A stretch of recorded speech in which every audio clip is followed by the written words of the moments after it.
It's time for the North Idaho Prepcast on IdahoSports.com.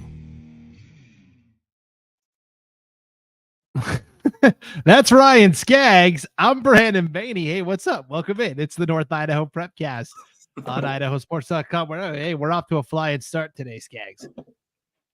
Yeah, I need some more of that energy drink because I'm dragging a little bit right now. You get a blank stare from me looking at the computer screen like, oh, hey, I'm on. All right. Wait a minute. Yeah. So anyways, okay, welcome in. Brandon Baney, Ryan Scaggs. We're here to talk the biggest stories in districts 1 and 2. Week in, week out in the great state of Idaho. Lately, we have been trying to handicap these baseball and softball league races, the ones that are, really tight and particularly compelling. So I thought that'd be a good place to start this week's show. The conversation has been all around the 5A Inland Empire League the last several weeks. We're now getting to the very end of the regular season, Ryan, and we're finally getting a little bit of clarity in the standings. Let's start on the baseball side, where Lake City has clinched the regular season title and that number 1 seed overall. It came courtesy of a sweep over Coeur d'Alene over the weekend. And so the T-Wolves sitting at 13-4-1 and in prime position. Yeah. And like we talked about, it was going to take some time for this picture kind of to become more clear. But as things have progressed, and I think much like, some of the other classifications too, it was going to take, 12 days for things to kind of just like stop the waters to become a little less muddy. The turbidity has settled down a little bit, and you're starting to see Lake City certainly pace themselves from the pack, going 13-4-1 in conference play so far. So things have gotten a little more clear, and I think we have a clear-cut second place team. I mean, Coeur d'Alene, stretching their legs a little bit. They've got, I think it's a game and a half lead on Lewiston right now in the second place spot. So, it's getting a little more clear, but obviously it's been hyper competitive. So, I mean, come district tournament time, this thing is going to go whatever way it wants to go, but Lake City certainly pacing itself to be the favorite. Yeah, and I misspoke. They actually swept Coeur d'Alene on Tuesday night, not over the weekend. Both games were tight. The first one went extras, 8 innings, 8-7 win for Lake City. And then they had a 3-2 win in the second game as well. So we are starting to get a little more clarity there. Lewiston and Post Falls still each have 1 game left, Ryan. It can never be this easy. Lewiston, and they're fighting for 3rd and 4th. Lewiston is 9-8. Post Falls is 8-1, thanks to that damn tie against Lake City. They had a doubleheader yesterday, Ryan. Only got the first game in due to darkness, so they are going to play the second game in Lewiston today at 3:00, and we are kind of waiting on that before we can actually pencil in this district bracket. We know Lake City's 1, we know Coeur d'Alene is 2. Big difference between having to play, Lake City or Coeur d'Alene, I think. Oh, absolutely. Especially at this point in the season with how things have gone. Lake City's, I mean, they're looking to be, one of those teams that could have a legit shot for a trophy finish at state. I mean, if the things keep going the way they're going for this T-Wolves team, they've been able to get, clutch hitting, in timely situations, and their pitching's been consistent. Their defense has been pretty solid. So, but like I said, this league, we've been saying all year is that this league's so crazy competitive that while the record may not jump off the screen as far as like looking super gaudy for any of these teams if they make the state tournament, I mean, it's a testament to how competitive it's been. It's been crazy. Yeah. And the only reason I single out Lake City and Coeur d'Alene and say there's a difference, I mean, they're both very talented, capable teams. So it'll be a tough matchup for, no matter who takes them on. But Lake City's got the big mo going. They have won, 1, 2, 3, 4, 5, 6 of their last 8 with a tie thrown in there for measure. So really, they haven't lost in 7 of their past 8 games. They've got big mo on their side, momentum. And so we will wait and see. One more game, Post Falls at Lewiston today to finally put a bow on the regular season, and then districts will start this weekend. Let's go to, and then next week we can take a look at the brackets and all that fun stuff. Softball, Ryan, still a log jam at the top. Coeur d'Alene and Lewiston are both 13-3. Lake City drops to 11-5. They're pretty much locked into third. Unless, I mean, some crazy happens. They could leapfrog to second, but let's just focus on Coeur d'Alene and Lewiston. They each have 2 games remaining. Coeur d'Alene will play Post Falls in a doubleheader. Lewiston will play Lake City in a doubleheader. If they both end up tied, if they both win out or they both lose out or they both split and they finish tied in the standings, Lewiston would get the number 1 seed and the home field advantage throughout because of a run differential in head-to-head contests. I believe Lewiston beat Coeur d'Alene by 9 earlier this year. Coeur d'Alene then won by 6, and then they each won by a run. So Lewiston gets the head-to-head tiebreaker there. But if Lake City sweeps and Coeur d'Alene drops to, I mean, then it gets a little more interesting, right? Yeah, you could realistically, there's a possibility of a 3-way tie. I mean, but obviously we get to run differentials and stuff like that. Even if Lewiston Lake City split, and Coeur d'Alene somehow splits with Post Falls too. Like, I mean, it's still messy. So somebody's going to want to get a sweep tomorrow. Like that's ultimately the goal is Coeur d'Alene sweeps. They're, looking pretty good. Lewiston gets a sweep. They're obviously in the driver's seat. So, Lake City is trying to play spoiler to kind of throw a wrench in the gears there to avoid playing either Lewiston or Coeur d'Alene. I mean, it's, who do you want to play? And I think if you're Lake City, you'd rather play Lewiston than Lake City, but Lewiston than Coeur d'Alene. But it's just, the records, it's been such a split back and forth with all these teams that I don't know if it really matters. You just got to get there and, that kind of let the chips fall as they may, as they say. But this whole league has been a logjam since it basically started, and it's continuing as such now. So we don't have as much of a clear picture as we thought we would, and that was kind of to be expected, I think. Yeah. So if Lake City sweeps Lewiston and Coeur d'Alene loses 2 to Post Falls, now that's not likely, but they would all 3 be tied in the league standings, right, at 13-5. And then how does that 3-way tie get settled? Good luck on that. It's so important to finish number 1 because you're getting, no disrespect to Post Falls, but it's been a little bit of a down year for them, right? They're 4-12 in the league, 5-14 overall. Just knowing that that's one less time you have to play Lewiston or Lake City or Coeur d'Alene, it would be huge. So whoever gets the number 1 seed is going to have a little bit of a leg up because it's so hard to beat the same team. I mean, they already play each other 4 times in the regular season, and it's so hard to just continue to beat the same opponent. So, and I look at, and you look at Lake City, they dropped an extra inning game to Moscow.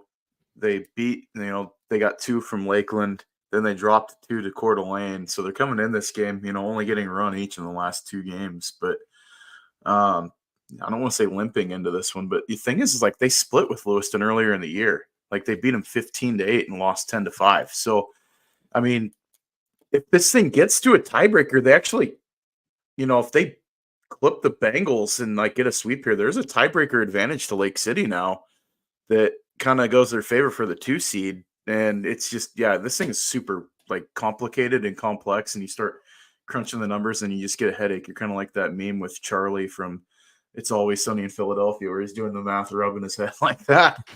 Just trying to figure this one out. Yeah, for sure. Okay, our next stop in the baseball and softball landscape is going to take us to the 3A Intermountain League baseball. We haven't talked a lot about this league over the course of the season, Ryan. I mean, it's hard to. It's just a 2-team league. So in terms of league standings and everything, it's all bottlenecked at the very end of the year. But we have the opening salvo delivered here by Timberlake. They beat Bonners Ferry in a doubleheader last Friday by scores of 1-0 in the opener and then 8-3 in the second game. And that gives Timberlake the regular season title with a 2-0 record. So they basically got the sweep over Bonners Ferry. They will play one more time this Friday in Bonners, but already having bankrolled 2 wins. Even if they lose that game, they are still the league champions and will get to host that best of 3 series to start. It's huge. Yeah, no, that's really big for them. And I mean, Bonners Ferry's, they've struggled this year a little bit. I mean, their run differential's pretty significant. So Timberlake, I mean, obviously is the favorite. I think, obviously getting the initial win, but Timberlake's the favorite just based on the overall record and kind of product on what's happened on the field this year. They've been competitive in a lot of games, and they do have the over 500 record. So yeah, it's just like having a 2-team league is just so tough. I mean, obviously you've got, the first one under your belt 1-0, then they win 8-3. So, their final game coming up Friday is going to be, kind of the test. But I mean, Bonners Ferry can show up, get some pitching, get some hitting. It's, they can certainly show they can play. And it's a lot of, this Timberlake team, it's a lot of those athletes that we've recognized from other sports, Cooper Lenz and Caden Knight and Caden Robinette and Jeremy Hurlbert and Grant Alloway. And so they just got good athletes. And so it'll be interesting to see what Bonners Ferry can do in this regular season finale on Friday. It's on their home field, really just trying to get some momentum going into the district tournament. But right now, Timberlake, after that sweep at home, looking pretty stout for sure. Yep. All right. Yeah, they look really good in their last stretch of games too. So, I mean, I know that they got clipped by Deer Park in Washington, but that's a solid team. But they got, a sweep over St. Mary's. They played Sandpoint tough in a couple games this year. So, yeah. I think no matter who gets out of the North, it's going to be a tough road to hoe for the 3A tournament this year. There's kind of a big 5, and the North isn't in it. It's Homedale, Fruitland, Marsh Valley, Sugar Salem, Kimberly. Those are kind of like the 5 favorites, kind of the dominant teams coming in, but we shall see. All right. Let's go back to softball. We're kind of ping-ponging between baseball and softball here, Ryan. Let's go to the 2A Central Idaho League in softball, where things are interesting. Here's what we know. Priest River is locked into the number 5 slot. They went 1-11 in league play this year. And that's it. That's all we know right now. Districts starts Friday, where number 5 will travel to number 4 in a play-in game. And then from there, it's a 4-team double elimination tournament at Orofino. But here's what's on the line. St. Mary's is done. They finished 4-8. And I believe all 4 of their wins have come just in the last 2 weeks. They are really picking up steam. Grangeville is finished. They're 10-2. Orofino and Kellogg have 1 game remaining. It's today in Osborne, I believe. And so Kellogg is 4-7. St. Mary's is 4-8, right? A win by Kellogg would put them firmly as the number 3 seed, which means St. Mary's would have to host Priest River in that play-in game. If Kellogg were to lose, then you have to look at they're both tied. How does that get sorted out? Well, St. Mary's has the overall lead because they beat the season series 2-1 over Kellogg. So St. Mary's would be the 3, Kellogg would be the 4. See, this is why we bring you on. You've got that expertise that you're correct. Everybody, I love the way they did this in the CIL, where you play everybody 3 times, because then that's a very easy tiebreaker to go to, right? Yep, Somebody is winning that head-to-head matchup. So, okay, so then St. Mary's would be the 3. They get to breathe easy, and then Kellogg would have to host Priest River in that play. Well, I mean, breathe easy is not necessarily the standard because you have to go play Grangeville. But yeah, breathe easy knowing that you have a double elimination tournament. You've got a little wiggle room, right? And then at the top, right, Grangeville is 10-2, Orofino is 10-1, and so I think there, even if Orofino were to lose to Kellogg, which I don't know, they've already beaten Kellogg twice this year, 13-1 and 9-6. Even if they were to lose, I think Orofino still gets that number 1 seed because they took 2 of 3 from Grangeville this year. Yes. Honestly, if I'm Grangeville, actually, I believe they swept. Sorry, no, they didn't. I'm looking at somebody else's team, so don't worry about it. You're right. Yeah, they took 2. That's their only league loss was to Grangeville. In fact, if I'm Grangeville, I almost kind of want Orofino to come out and just put the boots to Kellogg. Because if they don't, let's say Kellogg wins, that just gets Orofino locked in and focused. Hey, Yep. we can't have mistakes like this. And they're going to be totally, I'm not saying if Orofino wins big, that they're not going to be focused going into districts, but that psychology a little bit. If I'm Grangeville, I kind of just want Orofino to come in and win easy. Does that make sense? The psyche game. Yeah, I get it. Yeah. Grangeville is like, you can't overlook what you have on your schedule because they got to play an undefeated Genesee team. So, I mean, yeah, they're playing down a classification, but you don't want to coast too much because, man, you get smoked by Genesee, and then you're like starting to question yourself a little bit. So, I don't think they relax much at all coming into this thing because they got business to take care of still in front of them on the schedule. Yeah, and speaking of Genesee, that's where we're going to wrap up, is at the 1A White Pine League in both softball and baseball. Speaking of that Genesee softball team, Ryan, still undefeated, as you noted, but man, last night in Julietta, playing Kendrick, they needed the rally of all rallies to pull this one out. They beat Kendrick by 2, 11-9. They do so by scoring 5 times in the top of the 7th. And then they had to close out Kendrick in the bottom of the 7th. So they beat Kendrick on Monday in Genesee 9-6. And then they win last night in Julietta 11-9. But boy, it did not come easy for those Bulldogs. No, it did not. But that's a test of a really good team, too, is when your back's against the wall and you can step up into the box and end up delivering. And, man, they got some absolute explosion in that lineup to get those runs across late in that game to get the victory. Because that Kendrick team's pretty solid, too. And that's a decent lineup. And what they were able to accomplish in that, game to get that win is huge. And they've got Grangeville coming up tomorrow. And then they wrap up the regular season with Clearwater Valley on Friday. So, this Genesee team is for real. We know we saw it last year.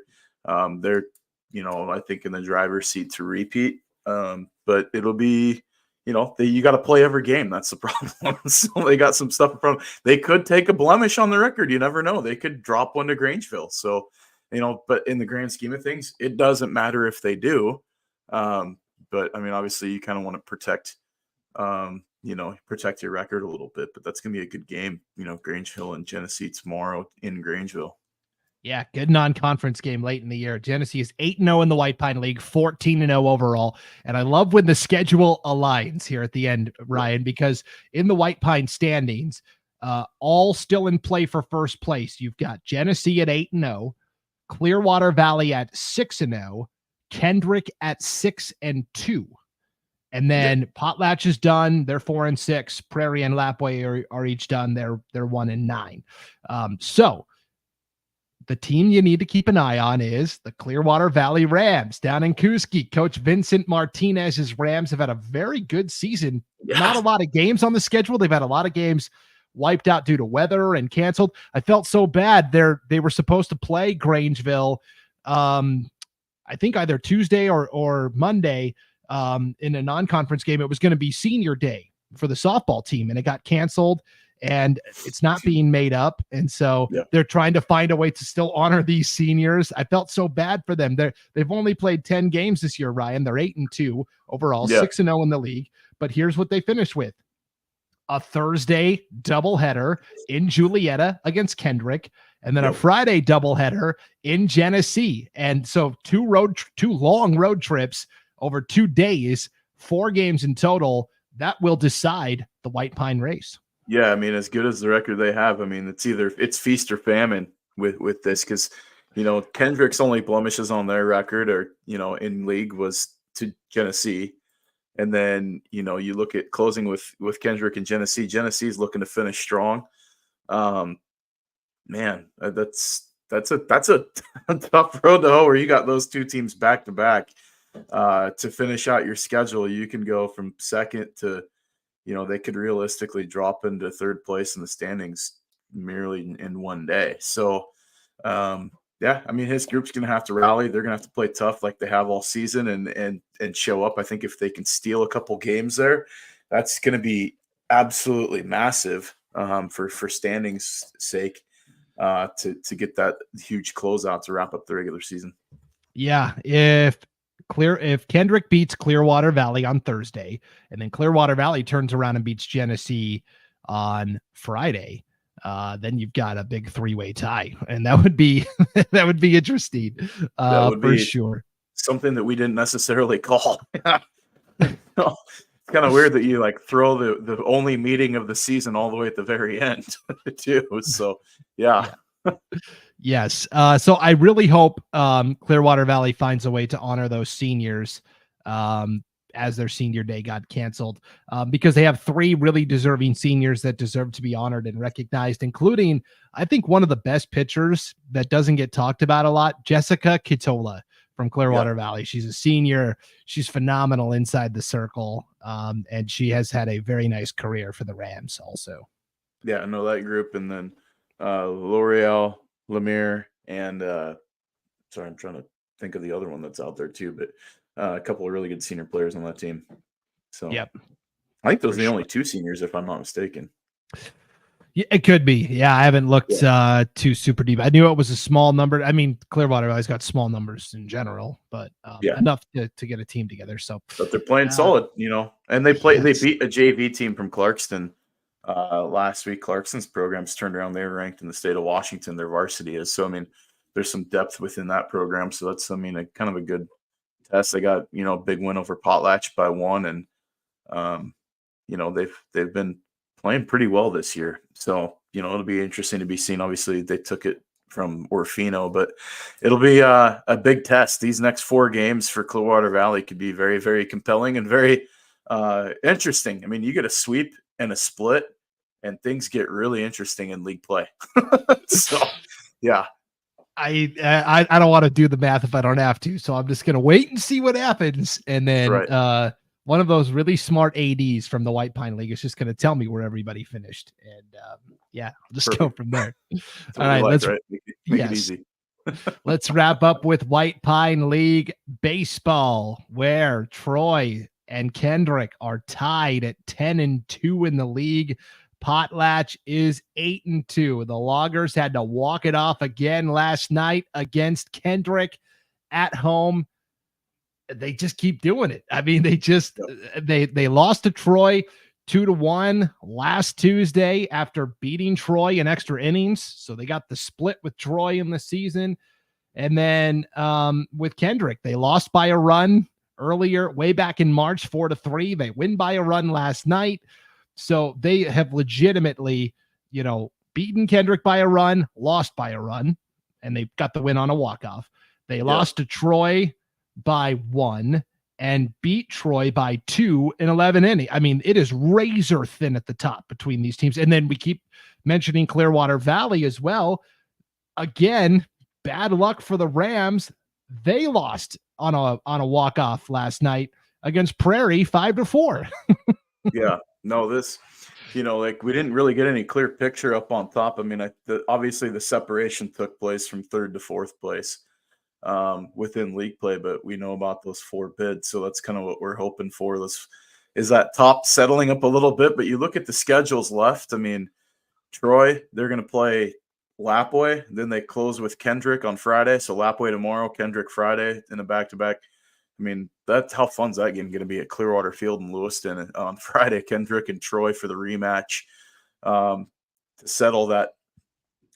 They beat Kendrick earlier in the year by 2, and I know Kendrick's battle for blood to try to climb their way back up the ladder within league standings. And then you look at that Potlatch coming out of this, man. They got that big that win against Kendrick's huge. Because they got a doubleheader against Prairie, then doubleheader against Nez Perce to wrap things up. So they play Prairie today in a doubleheader, and then the Twin Bill Friday against Nez Perce at home. So for senior day.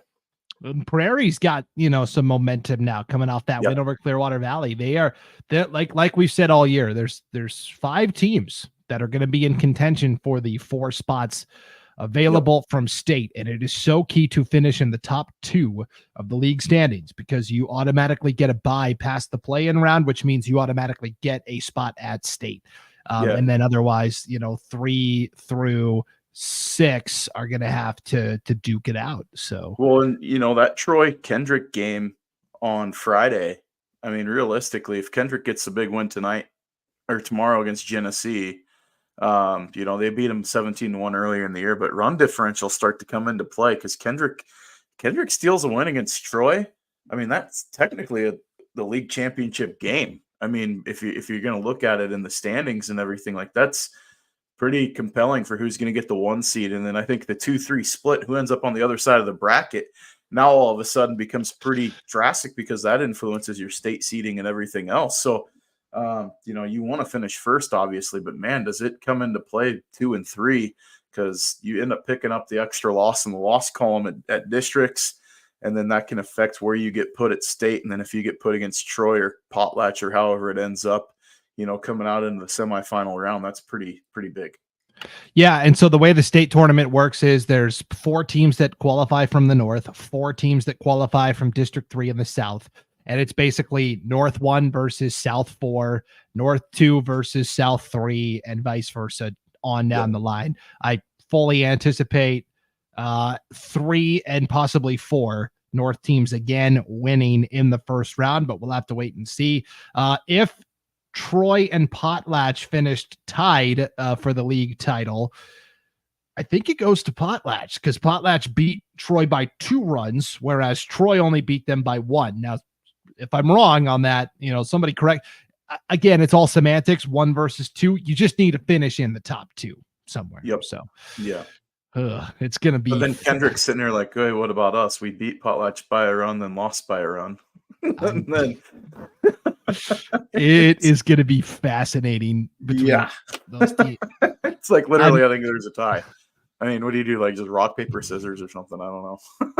Yeah, Troy, Kendrick, Potlatch, Clearwater Valley, Prairie, all really good. The one team I haven't been able to get a super good read on yet is Genesee. They've had some they've looked good at times, but then they lost to Prairie 17-2. They got swept by Clearwater Valley. I wonder if they're a team that doesn't quite have enough pitching depth to hold up, but they're right there too. So it is going to be really fun to see down the stretch. Yeah. All right, let's wrap up with a little tennis here, Ryan. Last week was the Inland Empire tournament, and we said on a lot of the Prepcasts last week, including this one, it was also the Capital Classic in Boise, which Lewiston went to. And we said, it's the premier event in the Northwest. It's the biggest event in the Northwest. I'm not sure that's the case anymore because since COVID-19, the Capital Classic has scaled back to 32 teams. I think I read somewhere the Inland Empire meet had like 55 schools there competing. Yeah, it's flipping massive. They have, like I said, they do a site for every. So like boys 1 will be at a location, boys 2 singles will be at a location, boys 1 doubles at a location, boys doubles 2. So, I think that it was, the last year that I did it, there was like 14 sites or something like that they did. It was crazy how spread out over the city of Spokane and Spokane County they are. And then obviously the last day they typically do singles are usually at Meade High School, or the championship rounds are at Meade High School, and then the consolation bracket finals are going to be at Mount Spokane. But we've seen it kind of rotate a little bit, but it's a crazy huge tournament. And you see some great results from there, and it typically bodes well if you're looking for how it reflects on the end of your season. So if you get a high finish at the Inland Empire tournament, typically the kids come out of that with a pretty nice finish on the year. Yeah, we had some really impressive on the boys singles side. Samuel Mandel from Coeur d'Alene took 4th basically. He in number 2 singles. He was the runner up. He lost to a kid from Hanford High. But the real story is in girls singles, Scaggs, where we had 2 North Idaho girls meet up in the finals. Yeah, Pepper Rickert from Sandpoint, this incredible freshman that I don't know that we've ever seen an athlete. It doesn't matter the sport, just come in and be so dominant right away. She's nationally ranked in the tennis rankings. I don't know if anybody has scored on her this year. I could be wrong. She swept in this final against Maddie Nesbitt from Lake City, who's a fantastic player as well, but it was 6-0, 6-0. She only dropped 1 game en route to the title. That's so crazy. At that tournament, that's ridiculous because you're playing some really, really good players. The only one that was able to get a game on her was a girl from Chewelah, which is a Washington. I think they're a B school. So that was pretty impressive for that player to make it to the semis. And she's obviously the number 1 ranked player in the state of Idaho across all divisions, but that's a pretty big standard that she set. Obviously, her grandpa's the head coach there. Her mom was a great player in her own right. Her dad's a phenomenal athlete as well. So, I mean, it's pretty impressive. You look at the genetics there. There's certainly like kind of the foreshadowing that there's going to be something good. But Sandpoint getting an 8th place finish overall is really impressive too at that tournament. So that was pretty awesome. It's just incredible. And so both Maddie Nesbitt and Pepper Rickert, need their flowers. It's incredible. We did the North Idaho Athletic Hall of Fame banquet this past spring. We live streamed it. Just go ahead and pencil in Pepper Rickert for girls tennis player of the year. You could just go ahead and book that now and be done with it. Book it. Yeah. I mean, she probably could have been there as an 8th grader, but yeah. Yeah. Pretty remarkable stuff. So, all right, here we go on next week's edition of the show, Scaggs. We're going to have district brackets to break down. District tournaments will have already started, and we'll kind of update everybody on where things stand and who's gotten bids to state or who's looking good. And maybe we'll talk a little track and field on next week's show as well. Sound good? That sounds great. Awesome. All right. Hey, thanks for tuning into the North Idaho Prepcast. You can watch this every week on the IdahoSports.com YouTube channel, Facebook page, and Twitter account. We do that live, but a lot of people come back and watch on replay. So if you would, if you're here watching live, if you could hit that like button or the subscribe button if you're on YouTube, and then share this, it'll help people find it a little easier when they come back to watch on replay. Also, you can listen to this podcast at IdahoSports.com. There's a game streams tab at the top of the homepage. From there, you click North Idaho Prepcast, and it's right there. You can also listen and subscribe to this podcast wherever you listen and subscribe to your podcasts: Apple, Google, Spotify, Stitcher, etc. All right. Thanks for tuning in, everybody. Enjoy the competitions this week / this weekend. Travel safe. And for Ryan Scaggs, I'm Brandon Baney. We'll see you back here next time for another edition of the North Idaho Prepcast on IdahoSports.com.